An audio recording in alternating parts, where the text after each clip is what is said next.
Hi, my name is Richard Ducat, and I'm going to give a presentation about smoking tobacco in school. Our children nowadays have been smoking tobacco and not getting the education that they need to receive. A lot of children in school need to be educated more and at an earlier age on the risk and consequences of what will happen when they are smoking tobacco. A lot of children are starting at a younger age, and in due time, that's making them a lot harder to quit smoking. The harder you're on a habit, the harder that habit is to break. And not only is that tobacco use messing with them physically, but it's also messing with them emotionally and mentally. And I don't think kids are well aware of how much that is messing with them. And in the long run, a lot of children might think, no, I'm not a statistic, it won't be me. But that's not true because many people who do smoke tobacco will get a disease in the long run. In the short term, they might just get sick or their asthma might act up. But in the long run, a lot of people are getting cancer. They're suffering from respiratory disorders. I mean, they're even getting diabetes and infertility, which is a huge reason many people shouldn't be smoking. And I believe that those students in those schools don't know just how bad tobacco use is. Education hasn't been as high as it is, and it should be. I know when I was in school, education was not as well prepared or well taught like a lot of parents believe it to be. And I think that needs to be put out there for people to know. Smoking at a young age makes quitting even harder accomplishing as they go on. It's a habit, and the longer you continue that habit, the longer it takes to break. It's reported that 9 out of 10 smokers start smoking before the age of 18. And if that doesn't raise any red flags, then I don't know what does. I mean, if children are starting to smoke that young of an age, what does that say about our education systems taking place in our schools? Are classes being taught? Are facts being given? Are photos being shown? None of these questions are really answered, and when it is brought up, it usually doesn't last very long. Approximately 2,100 students become daily smokers. That's 1 in 5 teenagers that smoke. And within a high school, that's a very large number of students that are smoking on a daily basis. Most smokers do have a hard time quitting because they become addicted to the nicotine. The nicotine's found into tobacco, and many students think, oh, I can quit. No, it's not that easy. And again, I don't think they know just how addicting nicotine can be. There have been studies that have been coming out that have shown that nicotine is just as addicting as that of heroin and cocaine. And that comes from United States Health and Human Services. That's stating in an article that they wrote back in 2012 saying not only is it as addicting as heroin and cocaine, but also as alcohol. And that in itself shows just how addicting that nicotine can be. Trying to quit smoking is hard and it may require a person several attempts, but that's okay. You never accomplish something that's going to last in one try. And if you do, you're Superman. Many people hit roadblocks, and roadblocks are okay. They are acceptable, and it's okay to ask for help.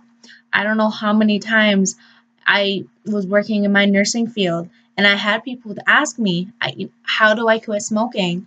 And I know one person that I had that I will never forget was a 55-year-old man that told me he started smoking when he was only 5 years old, five, with his parents because it was acceptable back then. They didn't really know the risks of smoking tobacco. And he quit. He quit at the age of 55. And I think those success stories like that are what need to be told in the schools or what need to be taught. That and along with the statistics and the photos to show just how bad tobacco is. Not only does it mess with the kids physically, it messes with them mentally and emotionally. And students need to be aware of this. It is messing with your children. It is, hurting them in the long run because they don't know how to act. They're starting to act different and they're starting to become addicted. And families need to know this. Families need to see this. And teachers need to be more aware of what those signs are when kids are addicted, when kids are acting out of control, when kids are coming home from school. Parents need to know what to look for, how to treat those children, and how to help them. Because a lot of the times the kids feel like they're drowning and they don't know how to ask for help. Children usually do become confused and unhappy and mentally ill, and it's hard to live a normal life when you're addicted to tobacco. Children can be drawn to smoking for a number of reasons. Things such as they think it might look cool or make them look older or act tough, or even simple things like lose weight or just because they want to be independent. But there's other things for them to do. Go play sports, ace a test, get into a good college, make your parents proud, have a good group of friends. But smoking tobacco is not something that kids need to be doing. A child may simply just be mixed up in the wrong crowd. I mean, peer pressure nowadays has been found to lead to things as bad as depression and even death.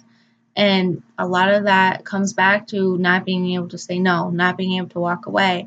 And again, that comes back to the education not being forced upon. Education in our system seems to be so weak, and that's why these kids are continuing to smoke. I mean, and the biggest thing that kids need to know and that they need to realize are the diseases that they're going to get. Cancers are caused, respiratory issues. I mean, smoking leads to disease and disability and harms nearly every organ in the body. And that comes from the Center for Disease Control and Prevention. It was written in an article in January 2014 on the smoking tobacco use. And that in itself gives you enough information on why you should be quitting and why you shouldn't be doing what you're doing. And kids need to realize that smoking results in 480,000 deaths a year, and almost 90 of those deaths come from lung cancer alone, and the risk of dying has increased in both men and women in the last 40 years. I mean, this is a good example of what smokers' lungs look like compared to non-smokers' lungs. And if that doesn't give you a good enough reason to quit smoking, then I don't know what does. I mean, kids who have asthma are more likely to trigger attacks because of smoking tobacco. Children have a higher chance of getting ill and dying when they start that young. And cancer is a huge development from tobacco use. Not only are you going to get lung cancer, you're going to get mouth and throat and bladder cancer, pancreas cancer, stomach cancer. I mean, so many more can be affected. Your tongue can be removed. You can lose your jaw. Your teeth can be removed. All of this just from smoking a cigarette. I remember I was shown once an image in my high school of what a tongue looked like, and that scared me. I've never been around a cigarette, but that in itself made me never want to even try.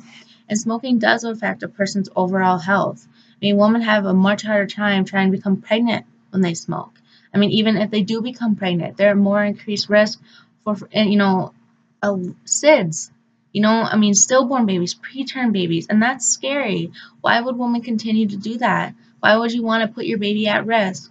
And smoking is also a cause of type 2 diabetes, and that makes it extremely hard to fight. Not only are children worrying about the other things going on in school, but why would they want to mess with diabetes on top of that, especially when you need diet and exercise to maintain that, and now you need to learn to stop smoking?